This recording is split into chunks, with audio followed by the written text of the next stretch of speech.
Um defeito de cor. Capítulo 4. Continuação. O castigo. O Hilário tinha ficado comigo do lado de fora, enquanto o Tico pulou o muro para ver onde a Sinhá estava e se eu poderia entrar naquela hora. Poucos minutos se passaram até que vimos o Tico caminhando na nossa direção, junto com o Sebastião e a Esméria. Pela pressa e a expressão nos rostos deles, percebi que havia algo errado. Quando abriram o portão, nem tive tempo de perguntar o que tinha acontecido, pois a Sinhá já estava logo atrás deles, me furando com os olhos e não dando ouvidos ao padre Notório, que corria atrás dela, pedindo que se acalmasse. Ela gritou para que a Esméria pegasse o menino e me arrastou pelos cabelos até a varanda, dizendo que, além de insolente, eu era irresponsável, que não adiantava tratar os pretos com um pouco de confiança que apunhalava os seus senhores pelas costas, e que eu nunca deveria sair de casa sem a permissão dela, e ainda mais levando um inocente. Quando chegamos à varanda, ela começou a me dar uns tapas no rosto, com uma força que nunca imaginei que tivesse, e que ainda sobrava para se desvencilhar do padre Notório, que tentava segurá-la, dizendo que ela não podia se exaltar tanto, era até perigoso para a saúde. Mas a Sinhá continuou me batendo, diante dos olhares desesperados da Esméria, dos meninos, do Sebastião e dos outros escravos, que ficaram de longe, escondidos da fúria dela. Eu não tive reação por causa do susto e porque achei que seria pior se tentasse correr ou revidar, e deixei que ela batesse até ficar cansada, até perder as forças e cair em um choro histérico, tremendo dos pés à cabeça. O padre Notório conseguiu fazer com que ela se sentasse, e a Antônia serviu um copo de água com açúcar. Eu também mal me aguentava em pé. Minha boca tinha um corte pelo lado de dentro, e o nariz sangrava, manchando toda a frente da minha bata. Foi quando olhei a minha roupa que me lembrei de que Banjocô ainda vestia a camisola dada pela esposa do Babalaô Gunfim de Time. E, em seu descontrole, a Sinhá nem tinha percebido. Mas a Esméria percebeu, e com a desculpa de dar água para o menino, deixou rapidamente a varanda e correu para vestir nele uma das roupas dadas pela Sinhá, também branca, para que a mudança de cor não chamasse a atenção. A Sinhá Ana Felipa se sentou em uma das cadeiras da varanda, e o padre Notório ficou ao seu lado, rezando, enquanto ela lamentava o quanto era difícil a vida das mulheres que não tinham homens que cuidassem delas, que nem mesmo as pretinhas as respeitavam, que gostaria de ainda estar na fazenda para me colocar no tronco e dar quantas chibatadas eu aguentasse. Pediu que a Esméria lhe entregasse o menino, e o pegou com cuidados de mãe, apalpando os bracinhos e perninhas dele, como se quisesse confirmar que estava inteiro. Depois me mandou para o porão, dizendo que comunicaria mais tarde o meu castigo, mas que aquilo não ia ficar barato, e deu ordens para que ninguém fosse lá cuidar de mim, pois eu precisava ficar sozinha para pensar no que tinha feito. Passei a tarde quieta, largada sobre a esteira. A boca e o nariz tinham parado de sangrar, mas ainda doíam muito, embora nada se pudesse comparar àquele aperto no coração, que tinha aumentado muito, sem que eu conseguisse chorar para ver se aliviava. À noite, a Esméria tratou dos machucados, colocando compressas com taipe quente e ervas, e contou o acontecido. Como de costume, o padre Notório tinha chegado por volta das 10 horas, para conversar com a Sinhá antes que o almoço fosse servido, às 12. E aquela conversa foi a causadora de toda a confusão, pois a Sinhá tinha acreditado na desculpa dada pela Esméria, sobre o Banjocô estar com febre e eu ter ficado com ele no porão. Mas o padre Notório queria falar exatamente sobre o batizado dele, combinar uma data com a Sinhá. De preferência, um dia em que a igreja estivesse mais vazia, para que ela não fosse vista batizando o filho de uma escrava. Poderia dar margem a falatórios e era melhor deixar a alma do morto, o pai, descansar em paz. Tinham acertado uma tarde qualquer durante a semana, E então o padre pediu para ver o menino, que eles tinham decidido que se chamaria José. A sinhá comentou que ele estava um pouco doente e que por isso não tinha subido. Ao que o padre alertou que seria melhor que ficasse dentro da casa, onde o ar era mais saudável. A sinhá então pediu que buscassem o menino, não restando a Esméria outra alternativa senão contar a verdade. Ou melhor, quase a verdade, dizendo apenas que eu tinha saído com o Tico e o Hilário para um passeio, levando o Banjocu. Quanto aos meninos, ela nem disse nada, pois estava acostumada às escapadas deles, mas mandou Sebastião me procurar pelos arredores e na região da freguesia da Sé e do Terreiro de Jesus. Na manhã seguinte, bem cedo, a Antônia foi me avisar que a sinhá tinha mandado dizer que eu estava de castigo, que não deveria deixar o porão até novas ordens. E foi assim que eu fiquei mais de 10 dias sem sair da esteira, com o rosto doendo e bastante inchado, e com muitas saudades do meu filho, que passou a dormir no quarto da sinhá, e novamente foi alimentado pela Joana. A saudade dele era a única coisa que incomodava, porque, na verdade, eu estava até gostando do castigo, de ter o dia inteiro para fazer o que bem entendesse. O Tico e o Hilário ficaram mais tempo comigo no porão, contando coisas sobre a cidade, inclusive que já tinham descoberto um sítio onde alguns pretos fujões viviam como se fossem livres. Eram pretos do Recôncavo, ou de outras províncias, porque assim ficava mais difícil de serem encontrados por seus donos. Os pretos que fugiam de São Salvador também procuravam lugares mais distantes para se esconderem, sendo que alguns deles até conseguiam embarcar novamente para a África. Quando os meninos saíam em busca de mais novidades, eu me distraía lendo os sermões do padre Antônio Vieira e praticando a escrita, copiando uns trechos dos quais gostava com a ajuda da Esméria ou do Sebastião, que roubavam um pouco mais de azeite para manter a lamparina acesa durante o dia. Quando a sinhá estava no banho, a Esméria me chamava até a cozinha para ver o Banjocô, que parecia me reconhecer. Não sei se era impressão, mas ao me ver ou ouvir a minha voz, ele sorria e balançava os braços na minha direção, o que a Antônia disse que ele também já fazia com a sinhá. Eu me lembrei do que o Balalaú com fim de time tinha falado, sobre ele ter mais sorte do que eu, mais riquezas, e apesar de estar sentindo muita falta, gostei de saber que o meu castigo estava contribuindo para aumentar o afeto entre ele e a sinhá. O Sebastião me contou quando o batizado católico do Banjocô foi realizado, com a presença do padre Notório e de um ajudante da sinhá, do próprio Sebastião e da Antônia, que sempre a acompanhavam à rua. A sinhá, na qualidade de madrinha, informou ao padre que ele era filho de Luísa Gama e pai desconhecido, batizado com o nome de José Gama em homenagem ao padrinho, São José.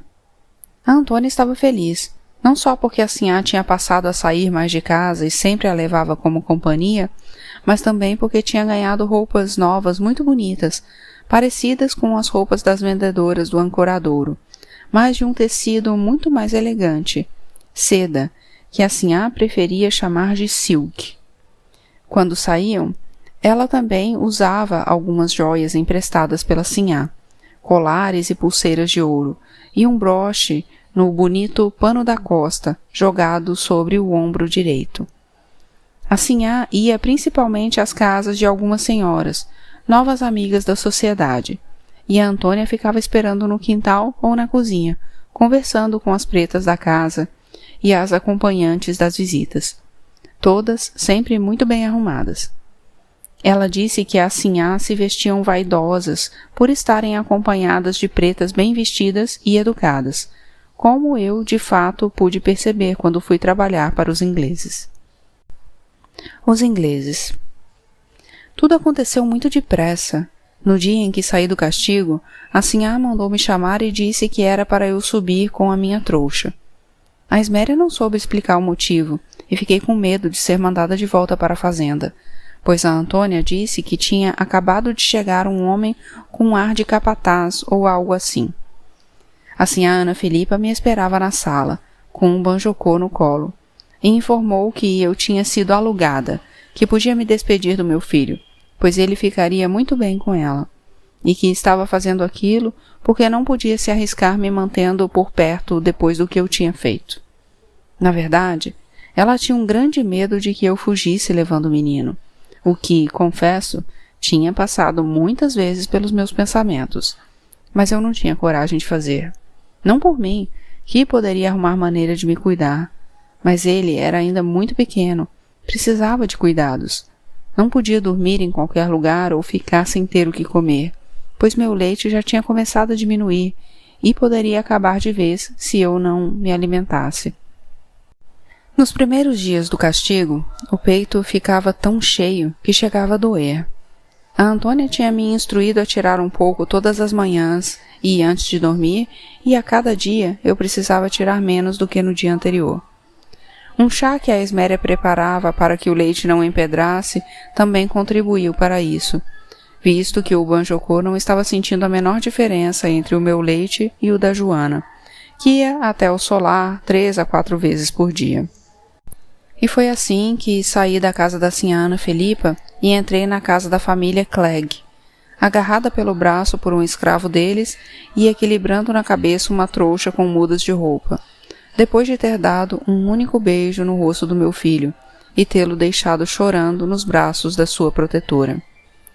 A Sinhá disse que eu podia vê-lo aos domingos, com ela por perto, e que aquilo não era uma venda, ela estava apenas me alugando, e dependendo de como eu me comportasse, poderia desfazer o negócio.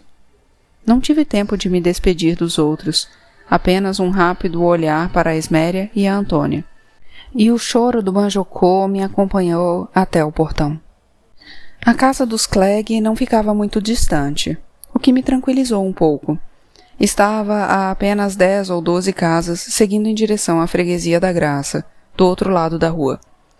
O homem que tinha ido me buscar também se chamava José, como o Banjocô, que os ingleses pronunciam de uma maneira diferente, colocando um F no final, do mesmo jeito que era pronunciado o PH no fim do primeiro nome do meu novo dono, Mr. Joseph Edward Clegg. Mas o José era da Costa, José da Costa, e não parecia ser nenhum capataz, como de fato não era. Os Clegg o chamavam de mestre de ordens, o que significava que ele cumpria ordens de levar recados, buscar ou fazer compras e algumas coisas importantes que só um escravo de confiança podia fazer. José da Costa sabia falar inglês para quando precisasse dar recado aos conterrâneos dos seus donos. Comecei a gostar dele ainda no caminho da casa, e ele também gostou de mim, apesar de não ter acreditado que o Banjocô, tão branco e tão bem vestido no colo da Sinhá, fosse meu filho. A casa do Mr. Clegg ficava em um ponto onde a rua fazia uma curva bem pronunciada, não do lado em que a curva se fechava, e sim do lado que se abria, dando ao terreno um formato quase de leque. A princípio, achei a casa bastante parecida com a da Sinhá Felipa no tamanho dos corredores, mas, como vi depois, era em maior número e mais tristes por serem menos coloridos, o que fazia com que parecessem mais frios também. Havia mais quadros nas paredes, todas pintadas de branco, e mais louças nos móveis, assim como mais tapetes no chão de madeira escura. Mas tudo de uma seriedade que não dava vontade de conversar e muito menos de sorrir. Nem as crianças da casa sorriam, pois não tinham com quem aprender. E teriam motivos, porque era maravilhosa a paisagem que se via do quintal da casa, e mesmo de dentro de alguns cômodos que davam para os fundos. Mal cruzei o portão, levada pelo José da Costa, senti vontade de correr e pular, olhando o mar azul e verde que se estendia além da casa, plantada no meio do terreno. De onde estávamos, não dava para ver a encosta. Parecia apenas que a terra se acabava e o mar aparecia de repente, como se fosse uma continuação do terreno, sem areia, sem pedras, sem coqueiros.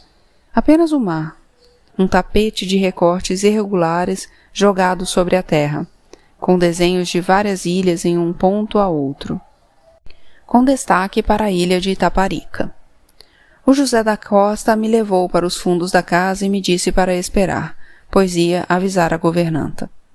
Durante o tempo em que fiquei sozinha, admirei a ilha e me lembrei de todos os conhecidos que provavelmente ainda estariam por lá, principalmente do Lourenço, que devia ter sido o pai do Banjocô, e que não poderia mais ser pai de ninguém, nunca mais.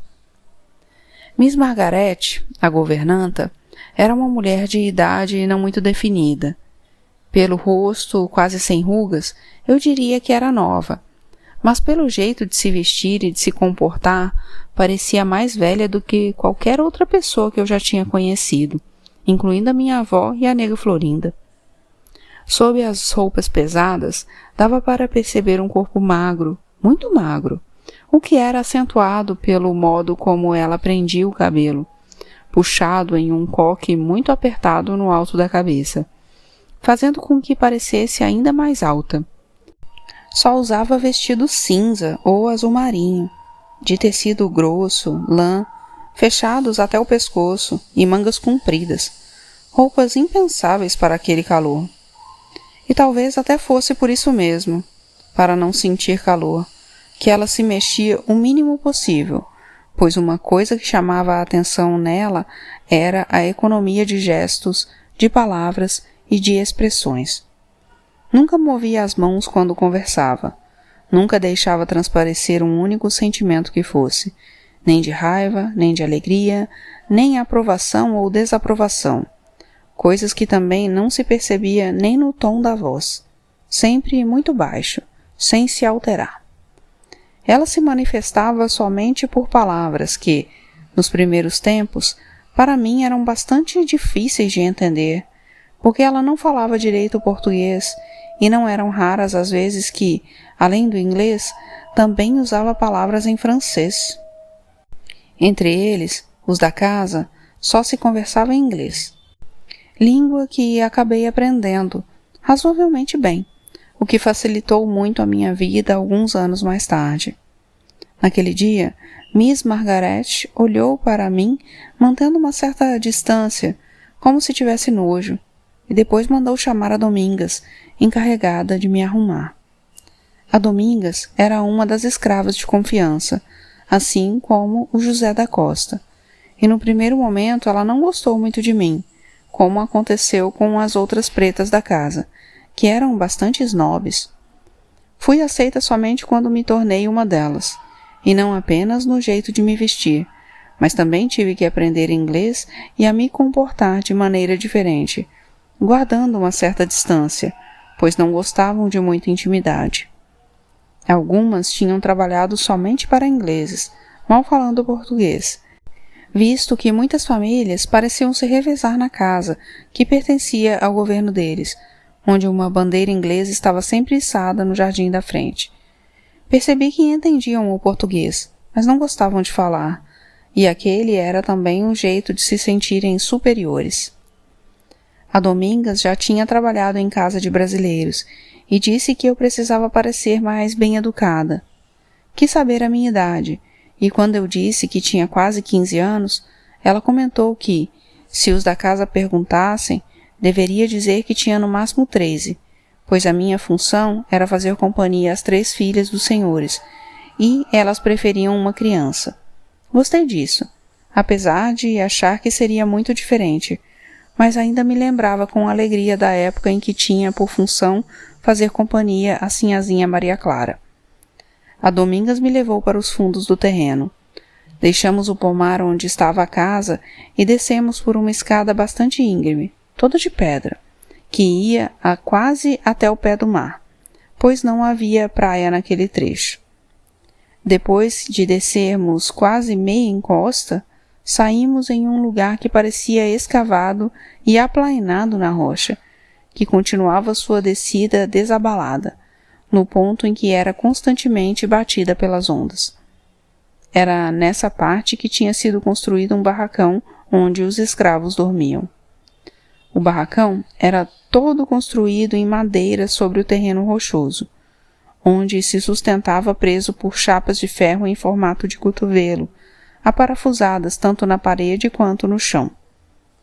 Vendo que não teria como cavar a rocha para fazer um esconderijo, eu me lembrei dos orixás deixados na casa da sinhá Ana Filipa, o que de certa forma foi até melhor, pelo menos até saber como as coisas funcionavam naquela casa. A primeira providência da Domingas foi ver o que eu tinha na trouxa, e quando mostrei as 2 mudas de roupa, ela fez cara de desdém e disse que não serviam. Falou que era para eu me despir e tomar um banho, enquanto ia até a casa ver se conseguia roupas novas, e mostrou um poço cavado na pedra, do lado de fora do barracão, escondido atrás de alguns arbustos. Devia ser o lugar onde todos tomavam banho, e a água não estava muito limpa, principalmente por causa do limo verde que se agarrava às laterais. Mas, por causa do sol, a temperatura estava bastante agradável, e foi com um verdadeiro prazer que fiquei lá dentro até que ela voltasse, trazendo uma muda de roupa, um pedaço de bucha e sabão. Mandou que eu me esfregasse bem, e me ajudou com as costas, e quando me virei de frente, percebeu o tamanho dos meus peitos e perguntou se eu já tinha tido filhos. Eu disse que sim, que estava com 3 meses e tinha ficado na casa da antiga sinhá. Mais uma vez ela me instruiu a não comentar isso com ninguém da casa. Quando eu disse que o José da Costa já sabia, ela se encarregou de falar com ele, para que isso ficasse em segredo. A roupa que ela me deu era linda, um vestido de verdade, um pouco grande para mim, azul escuro, com um decote discreto e um corte logo abaixo dos peitos, de onde descia franzido até os pés. Depois, a Domingas olhou para minha cabeça e disse que teríamos que cortar o cabelo, porque daquele jeito eu poderia pegar piolho e passar para as meninas. Ia desfazendo os rolinhos que eu amarrava com fitas coloridas, ainda do jeito que a minha mãe fazia comigo e com a Taiô, em Savalo, e cortava bem rente a cabeça usando uma navalha. Quando terminou, disse que eu estava bem melhor e parecendo mais nova, o que era bom. Mandou que eu ficasse por ali e que não me sujasse, pois voltaria para me buscar mais tarde e me apresentar à nova sinhá. Fiz uma almofada com as antigas roupas e me sentei sobre ela, a olhar o mar e as ilhas, tentando me lembrar por quantas transformações já tinha passado até então. Mrs. Clegg, Mary Ann Clegg, a minha nova sinhá, era uma mulher muito bonita. Fui conhecê-la sentada à mesa, onde, todas as tardes, fazia questão de tomar chá junto com as filhas. A Miss Margaret também estava à mesa, sentada ao lado da mais nova das meninas, e foi ela quem falou primeiro, perguntando meu nome em português. Respondi que era Querrinde, para logo em seguida me arrepender por não ter dito que era Luísa, mas elas nem se importaram. A governanta então conversou em inglês com a Miss Clegg e com as 3 meninas, que levantaram os olhos das xícaras somente o necessário para olharem rapidamente e dizerem, uma a uma, da maior para a menor, os próprios nomes, Miss Rose, Miss Ruth e Miss Rachel. Só a mais velha, que tinha 10 anos, se parecia com a mãe, magra e com pescoço fino e comprido, como os dedos. Os cabelos eram de um castanho escuro muito brilhante, que a mãe trazia presos em uma trança enrolada em coque, atrás da cabeça. A Miss Rose, assim como as irmãs, usava os cabelos repartidos ao meio e presos em 2 tranças, amarradas nas pontas com laços da cor do vestido. As 3 meninas tinham os olhos muito pretos, e as 2 menores tinham sardas, enquanto que a pele da mais velha era clara e lisa, como a da Miss Clegg, dando ainda mais destaque ao nariz também muito fino e comprido, e às bocas maiores e mais carnudas do que se espera em brancas como elas. As outras 2, como percebi depois, se pareciam com o pai, bem mais velho que a mãe, mas tão educado quanto. O Miss Clegg usava os cabelos presos em um rabo de cavalo, e estava sempre de casaca comprida e camisa fechada até o pescoço, de onde pendia um laçarote que ia até o começo da enorme barriga. Era engraçado vê-lo andar, pois, baixinho, tentava compensar o tamanho das pernas com passos grandes, pausados, as pernas completamente rígidas, a barriga quase fazendo com que se desequilibrasse. A Miss Margaret disse que eu faria companhia às meninas e que devia estar junto delas em todas as suas atividades e que elas falariam comigo somente em inglês, que eu devia aprender o mais depressa possível.